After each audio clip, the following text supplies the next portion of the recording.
Mm, ¿Qué tal? Bienvenidos, queridos amigos. Me complace participar en este podcast para promover conocimientos y herramientas dentro del mundo de la salud mental. Hacer consciente lo inconsciente es una necesidad humana que nos acerca cada vez más a nuestra propia libertad.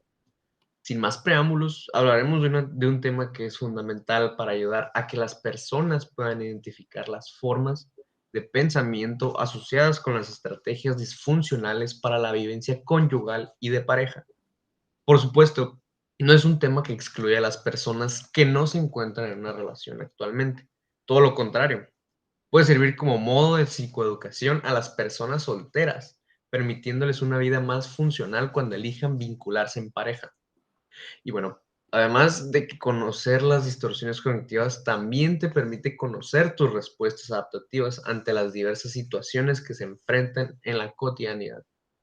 El día de hoy nos encontramos con el estudiante Luis Bogarín, de tercer semestre de la carrera en Psicología Clínica, que nos ayudará a entender un poco más sobre qué son las distorsiones cognitivas y cómo éstas afectan en las relaciones conyugales y a las parejas. Adelante, Luis, bienvenido. Gracias, mi apreciable Alan.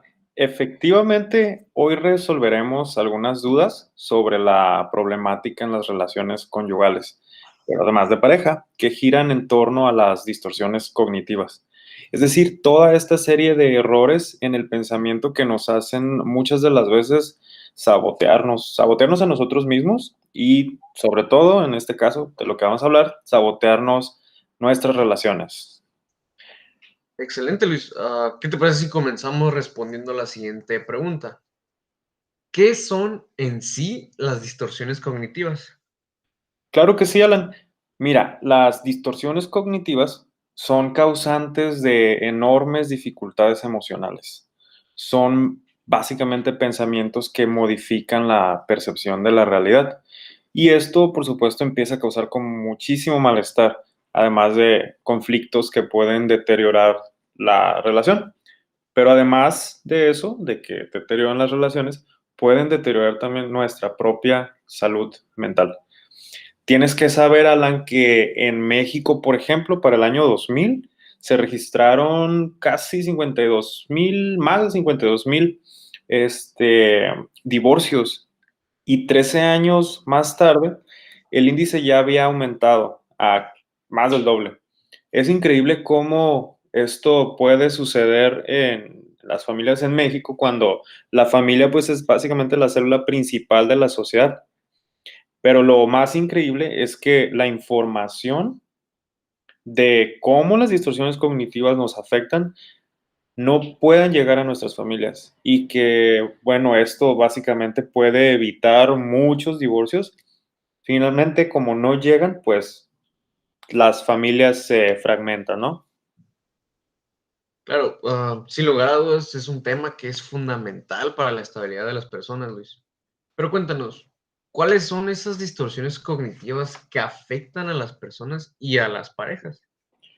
Bueno, dentro de las distorsiones primarias se encuentran lo que es el egocentrismo y el egocentrado. Por otro lado, dentro de las distorsiones secundarias se encuentran la abstracción selectiva, la generalización, el catastrofismo, la personalización, y además hay una tendencia en algunas personas a culpabilizar a los demás y también minimizan o magnifican eventos, situaciones. Otros pueden ser también como la lectura de la mente o hacer etiquetas globales. Y bueno, uno también muy típico es el pensamiento dicotómico, ¿no? Que es el de todo o nada, blanco o negro. Oh, muy interesante, Luis. Y pues cuéntanos, ¿cuáles son algunos de los escenarios en que se ven afectadas parejas con esas distorsiones cognitivas? Excelente pregunta, Alan. Mira, un escenario importante es en el que se presentan agresiones y violencia. Por ejemplo, maximizar las acciones de los otros es una distorsión cognitiva y este afecta que los miembros de la relación pues generen agresiones y violencia, ¿no? El doctor Wally Sánchez explica que dicha distorsión se ha encontrado en sujetos con patología celotípica o sujetos con celos patológicos. El especialista en salud mental describe además que dicha patología es detonante de violencia, también de hostigamiento, de agresiones verbales y además de excesivo control. Y esto pues lo justifican las personas como acciones de, ¿cómo decirlo?, de orden protector. Y bueno, Alan, dicho esto, es necesario insistir que aunque la violencia contra las mujeres en las relaciones de pareja son las más típicas, hombres y mujeres se van a ver siempre envueltos en dicha problemática con las distorsiones cognitivas, ¿no? Es decir, ninguno de los dos queda exento de sufrir violencia. Wow, entonces, pues quieres decir que nadie está exento de vivir una relación violenta. Entonces, pues, cuéntanos, Luis, ¿cuál es el origen de tener distorsiones en nuestros pensamientos? ¿De dónde vienen estas distorsiones? Claro, resultan de estilos y respuestas de afrontamiento disfuncionales. Eso se aprenden típicamente durante la infancia a muy temprana edad y sucede o puede suceder como una forma de adaptación o también de evitación de amenazas, sobre todo cuando hay emociones negativas muy, muy intensas. Entonces, estos mecanismos pueden ser de supervivencia saludable cuando somos niños, cuando las personas son niños. Eh, claro que estos mecanismos son adaptativos en la infancia, pero cuando crece, cuando te haces adulto, se vuelven sumamente desadaptativos. Es decir, esto se vuelve como una especie de lucha o de huida o de inmovilidad. Mira, te voy a dar un ejemplo. Si durante la infancia sufrieron las personas coerción, durante la etapa adulta habrá una tendencia a desafiar. Y por otro lado, si fueron abusados durante la etapa adulta, hay una tendencia fuerte también a abusar de otros. Otras personas huyen de los problemas, tratan en algunas ocasiones como de organizar su vida como si esta red de pensamientos no existiera. Esto quiere decir que se distraen para no traerlo a su mente y evitan las relaciones próximas e incluso evitan los desafíos laborales. ¿Qué quiere decir esto? Que estamos hablando de distorsiones cognitivas que afectan a las parejas, ¿no? Pero también hablamos de que las distorsiones cognitivas te afectan a relacionarte con otros, en otros ambientes, en otros entornos, como en lo laboral o con amigos o con el resto de tu familia. Otros individuos, perdón, pueden llegar como a quedarse inmóviles. ¿Qué quiere decir esto? Que no hay un esfuerzo por evitar los esquemas.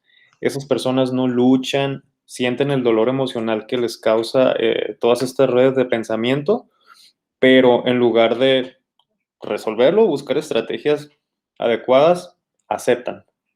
Y bueno, es más dañino aún conductualmente. Podemos observar en algunas personas cierta tendencia a relacionarse con personas que los tratan como los trataron sus padres abusadores, por ejemplo, y suelen relacionarse con sus parejas de un modo pasivo y con una fuerte tendencia como a estarles cumpliendo todo el tiempo.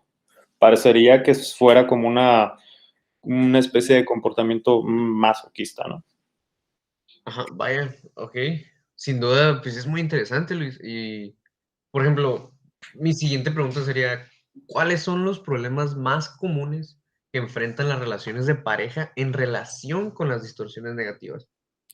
Mira, las distorsiones cognitivas contribuyen en el desarrollo de la violencia, pero también hay una contribución a lo que respecta a su mantenimiento, por lo que son prevalentes la negación y la culpabilización de la pareja. Este hecho posteriormente lleva a promover la falta de responsabilidad de los miembros en la relación. Y ese hecho lleva a una justificación del comportamiento inadecuado.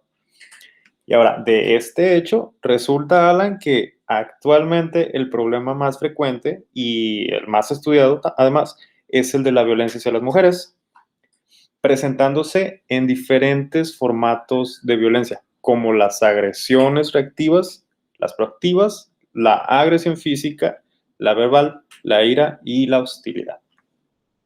Ok, oye, Luis, y ¿Qué nos puedes decir sobre los agresores?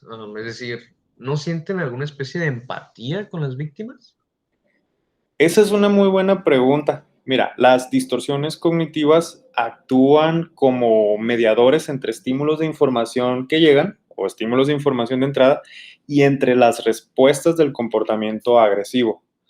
Es fundamentalísimo comprender que el comportamiento no ocurre como de forma deliberada, sino que por todo lo contrario ocurre de una forma automática, por así decirlo. Y además esto tiende a ser repetitivo, por lo que dichas distorsiones pudieran llegar a ser neutralizadores de la empatía y la culpa de los individuos. ¿Qué quiere decir esto? Que pueden proteger a los sujetos de sentirse culpables.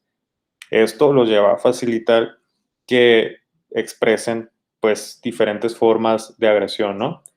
En este, pues ya sentido, las personas pueden elegir como estrategia de resolución de conflictos y problemas interpersonales soluciones cargadas con agresividad. Por ejemplo, en el caso de los sujetos agresivos, hay una tendencia a culpar a las demás personas por el mal comportamiento propio. Y a menudo ante conductas agresivas e incluso las antisociales, las distorsiones cognitivas se muestran como, te había mencionado, como una especie de estrategia de justificación. Y esto es muy claro, lo puedes escuchar discursos bien como caricaturescos donde dicen, te pego porque te quiero, ¿no? Sí, sí, claro. Oh, pues vaya Luis, esto es muy interesante. O sea, entonces, ¿me está diciendo que hay quienes sí sienten empatía? En las distorsiones primarias, los sujetos pueden estar, fíjate que orientados como a creer que son seres superiores, que tienen muchos privilegios y aparte derechos innatos, ¿no? Es decir, buscan la satisfacción plena de sus necesidades propias, de sus deseos propios sobre su pareja. Claro, no nada más sobre su pareja, sino también, como te había mencionado, en los entornos laborales, con otros miembros de su familia, amigos. Siempre van a buscar satisfacer estas necesidades y deseos de sí mismo antes que pues ver a los demás, ¿no? Pero en las distorsiones secundarias, las agresiones y la violencia pueden presentar posterior al acto síntomas de culpa.